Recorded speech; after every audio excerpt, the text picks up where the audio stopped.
Yes, ni amakuru akomeje kugenda rero aca ibintu hirya no hino mu gihugu cy'u Rwanda ndetse n'amwe mu makuru agezweho ari hiti, ikijyanye n'ubukwe bwa Ishimwe Vestina waririmbanaga na Dorcas. Nyamara nubwo turi kubivuga gutya, impamvu turi kubivuga uku ni uko tubizi neza ko uyu muziki wabo wari uwa babiri ugiye guhinduka umuziki w'umuntu umwe, ndetse anakeneye amaboko akomeye cyane kurenza izindi mbaraga zigeze zibaho. Ni mu gihe murumuna we cyangwa se mukuru we agiye kwerekeza mu rugo akishingira urugo we na Idirisa bakabana byemewe n'amategeko. Hanyuma rero ayo makuru yose akomeza kugenda avugwa, ariko kandi abantu bakomeje gutegereza kureba ubukwe bwe uko buzaba bumeze, nubwo Aimé Mulindahabi yatangaje ko ubukwe bw'Ishimwe Vestina butazigera buba ku mugaragaro ngo abantu baburebe nk'uko bikwiye. Ahangaha abantu benshi bakomeza kugenda bashidikanya kuri ibyo bintu, ndetse abenshi banabivugaho bibaza uburyo bizaba bimeze kuri uyu munsi w'ubukwe, cyane ko Aimé Mulindahabi yatangaje ko nta foto n'imwe izigera icaracara cyangwa se ngo igaragare hanze y'ubukwe bwabo.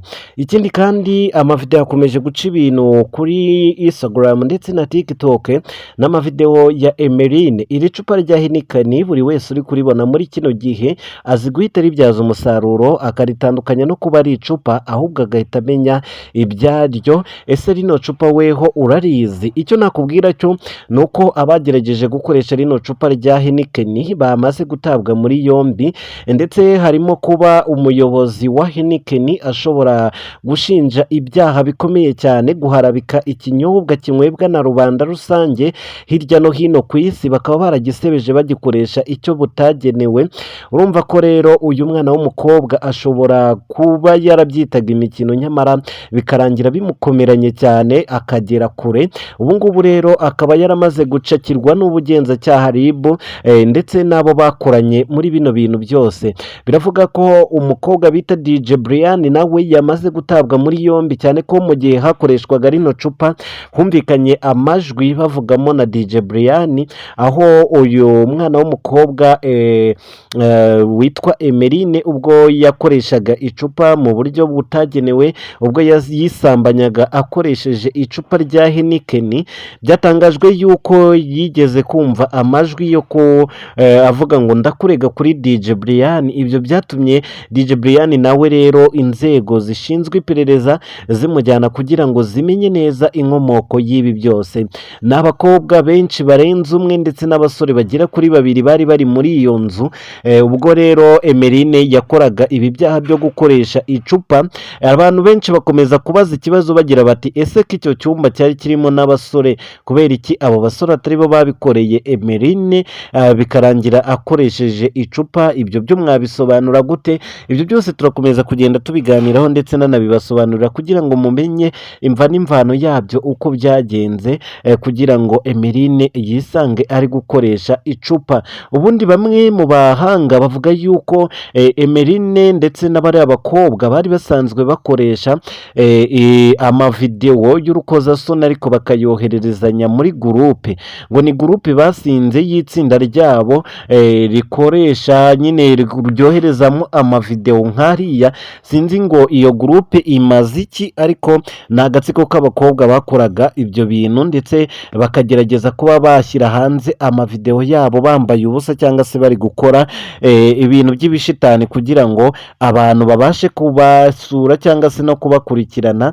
Ibyo ngibyo rero bikomeza kugenda bivugwaho mu mbuga nkoranyambaga zigiye zitandukanye n'abantu bakomeza kubivugaho.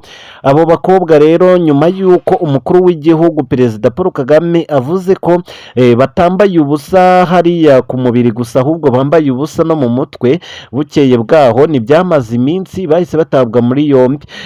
Umuvugizi w'ubugenzacyaha Rurangira Thierry yamaze gutangaza yuko Murangira Thierry yatangaje yuko ko aba bakobwa bashobora kuzahanishwa hagati y'imyaka 5 n'ihazabu y'amamiliyoni menshi cyane kugira ngo babashe gukumira ibyaha nk'ibi ngibi bigenda bikwirakwira hirya no hino. Murabizi ko igihugu cy'u Rwanda ni bimwe mu gihugu cyimakaje umuco wo kwamagana uburaya ndetse n'ibindi byinshi bisa nabyo. Rero kuba mu rwego rwo kuba umuntu yakora ziriya video z'urukozasoni, ndetse Murangira Thierry avuga ko izo video nawe yazibonye akabona ko ari ibintu biteye ubwoba, atari ibintu byo guceceka, niko guhita rero bano bakobwa batabwa muri yombi kugira ngo hatazagira n'undi mwana w'umukobwa ukinisha gukora amahano nkariya.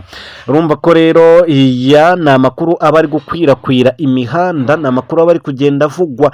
Ikindi rero ndabizeza ko bidatinze ubukwe bwa Vestina Ishimwe umunsi buzaba tuzaba turi tayari kugira ngo dushakishe uburyo bushoboka bwose mwabonamo amashusho akwiriye kandi y'ubukwe bwa nyabwo kugira ngo mubashe kunezerwa. Kandi nubwo bavuga yuko ubukwe bwe bushobora kuzabera mu gihugu cya Burkina Faso, ibi byose tuzakomeza kugenda tubigenzura tumenye ngo nibyo cyangwa si byo, tubikonfirime. Ikindi ni amakuru avuga yuko Idirisa umugabo wa Ishimwe Vestina afite abana ndetse akaba afite n'umugore. Ikindi ni uko bavuga yuko uyu mugabo ashobora kuba yarubakiye inzu iwabo wa Ishimwe Vestina nk'uko umuhamya wabyo akomeza kugenda bivuga. Aya makuru abantu benshi bamaze gukonfirima ko ari amakuru y'ukuri, ndetse abenshi bari kugenda banakonfirima ko uyu mwana w'umukobwa yaba yari afite inda. Ibi nabyo abenshi ntibakiri kubishidikanyaho, byose tuzakomeza kugenda tubireba mu nkuru z'ubutaha. Reka mbabwire ngo mukomeze kugira umugoroba mwiza n'igicamunsi cyiza. Bye bye, tuzasubire ku munsi w'ejo mu zindi nkuru ndetse no mu mafilime agiye atandukanye.